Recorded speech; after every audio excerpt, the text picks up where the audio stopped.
Bonjour, je suis ravie de vous accueillir sur ma toute nouvelle chaîne YouTube et de partager avec vous cette nouvelle expérience qui m'a été proposée, vivement conseillée par mes amis et un grand nombre de clients, et de vous parler de certaines découvertes que j'ai pu faire, des découvertes sur des sujets qui me passionnent autour de la santé, autour du bien-être, autour de la psychologie, autour de solutions naturelles, douces et appropriées à chacun d'entre nous, dans la mesure où on va apprendre petit à petit à connaître son corps et à connaître les méthodes, les techniques qui nous conviennent le mieux.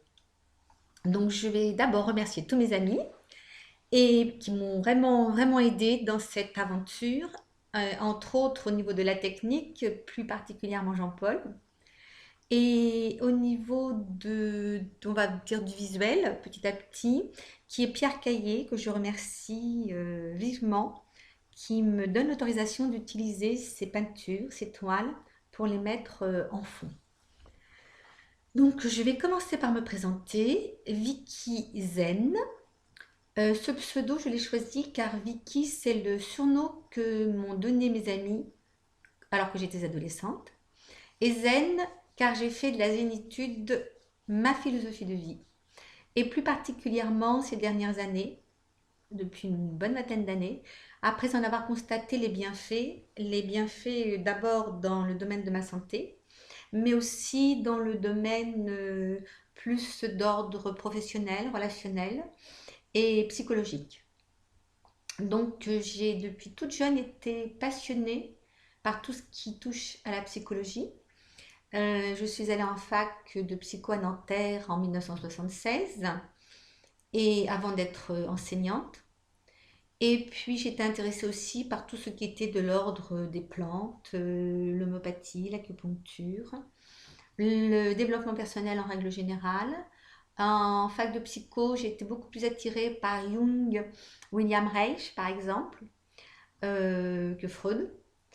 Et c'est finalement après une expérience difficile au niveau physique, 15 longues années de douleurs physiques, crampes, crampes qui entraînaient des déchirures musculaires, euh, tout un tas de symptômes physiques dont je vous reparlerai plus tard. Je ne vais pas m'étaler aujourd'hui là-dessus parce que ces douleurs qui ont été diagnostiquées seulement en 2015, alors que c'est une maladie que j'ai contractée au début des années 2000, et qui est la maladie de Lyme ou Lyme, selon la prononciation qu'on lui donne, qui est aussi appelée borréliose, car c'est une maladie qui est contractée par une morsure de tique et qui donne un parasite, la borrélie, entre autres, parce qu'il y a aussi d'autres parasites, hein, mais la borrélie est la plus fréquente en France et surtout la plus difficile à éliminer.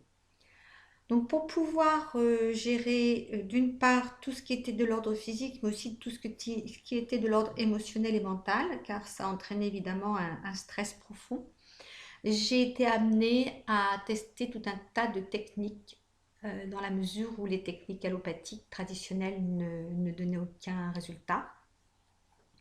Et parmi ces techniques, il y a les élixirs floraux, il y a le FT, il y a eu le Tipeee dernièrement, il y a eu la sophologie et toutes les techniques de relaxation. Relaxation avec visualisation, phrases positives et la méditation. Tout ça, ça découle vraiment de... tout ça, c'est très lié. Ainsi que la respiration et plus particulièrement la cohérence cardiaque, dont je vous reparlerai aussi plus tard.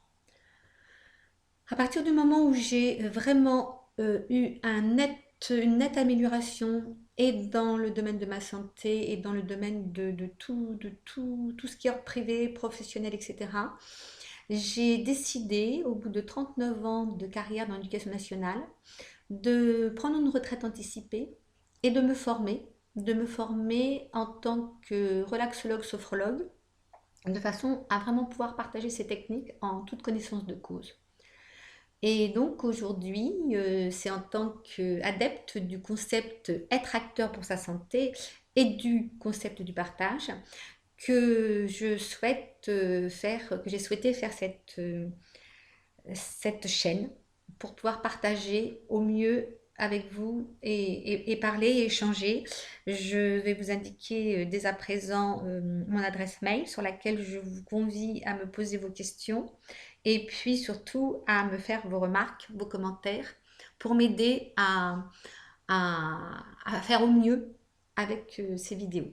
Donc, vie la vie zen, tout attaché minuscule, vie V-I-E, L-A-V-I-E, zen, Z-E-N, arrobase, gmail.com. Voilà pour ce qui est de l'ordre du contact et de l'échange. Nous allons donc parler d'un fléau qui est actuellement, dans un premier temps, qui est un gros facteur de déséquilibre métabolique, organique, émotionnel, comportementaux et qui va impacter de façon très négative notre santé. Et je vais donc parler du stress. On verra sa définition, on verra les différents types de stress, les différents facteurs, les conséquences sur la santé selon notre histoire personnelle, les réponses que l'on apporte habituellement, le rôle du système sympathique et parasympathique et la nécessité d'être à l'écoute de son corps, d'apprendre à bien se connaître afin de pouvoir le prévenir et une fois qu'il est là, apprendre à gérer ce stress avec des changements de comportement, comme une alimentation plus adaptée à nous-mêmes, et donc des techniques de relaxation et de respiration. Je vais essayer de limiter ces enregistrements à des séquences d'une dizaine de minutes, 10-15 maximum, car je sais que nous avons tous des journées bien remplies, bien occupées, et qu'il est plus facile de caser 10-15 minutes quotidiennes dans son emploi du temps qu'une heure hebdomadaire. Donc, on parle beaucoup du stress, surtout actuellement, mais on ne met pas tous les mêmes mots, M-O-T-S, ni les mêmes mots, M-A-U-X, derrière cette notion. Alors, au niveau étymologie, le mot stress vient du latin stringere, qui signifie serrer, se tendre. Donc, dans se tendre, on a bien cette notion de tension que l'on ressent au niveau musculaire. Que ce soit au niveau du dos, des épaules, des mâchoires ou des mains, selon les personnes. Et il y a un monsieur qui s'appelle Hans Selye, qui a été un des pionniers des études sur le stress. Il était biologiste et endocrinologue. Et il est né à Vienne, mais il a travaillé au Canada et il est mort au Canada en 1982. Et il a été fondateur d'un institut de médecine, de chirurgie expérimentale à l'Université de Montréal. Et là, il a fait un certain nombre d'études. Et lui, il a donné à ce mot stress un nom qui est le syndrome général d'adaptation, que l'on connaît aussi sous le sigle SGA. Et il explique alors qu'une perturbation, quelle qu'elle soit, est un stress pour l'organisme, puisque celui-ci va devoir obligatoirement s'adapter en réagissant pour résister. Et il précise aussi que l'exposition à ces agressions provoque donc au niveau physiologique et plus particulièrement au niveau neuroendocrinien une réponse identique quel que soit l'agent stresseur, que ce soit un agent qu'on appelle positif ou un agent qu'on appelle plutôt négatif. Et là, il différencie deux sortes de stress. Un premier qui est un stress qui permet à la personne de déclencher une réaction parfaitement adaptée et ainsi de revenir à son état normal de calme et donc de santé. Ce stress apporte un dénouement positif. Par exemple, lors d'un examen avec réussite au bac, les concours en règle générale, le permis de conduire avec le droit de pouvoir repartir avec la voiture et le petit papier rose en poche, ou lors d'un mariage, la préparation du mariage, la journée du mariage. Tout ça entraîne des stress qu'il appelle eustress agression. Eustress, E-U-S-T-R-E-2-S. À l'opposé, il parle d'un deuxième stress qui va être le distress agression, D-I-S-T-R-E-S TRE2S. Et là, il indique que la réaction de la personne est inadaptée et qu'il n'y a aucune satisfaction à l'issue de cette réaction, ce qui va finir par entraîner un stress chronique. Il y a eu d'autres spécialistes, docteurs en psychologie, dont Lazarus et Folkman, qui, eux, ont parlé de subjectivité aussi, hein, au niveau du stress, et qui disent que chaque stress dépend à la fois de l'événement stresseur, mais aussi de la représentation que la personne stressée s'en fait. Et on sait tous que lors d'un événement familial, un repas de famille par exemple, où il y a eu des perturbations, où il y a eu des conflits, les personnes qui ont assisté à ce repas vont toutes avoir des réactions différentes, plus ou moins intenses. Et cela parce que cela dépend de la personne, de qui on est, de notre histoire, de nos expériences surtout. Voilà, donc pour aujourd'hui, je vais arrêter là par rapport au stress parce que nous avons dépassé déjà les 10 minutes. Je vous convie, si vous le souhaitez, à aller voir sur la chaîne YouTube.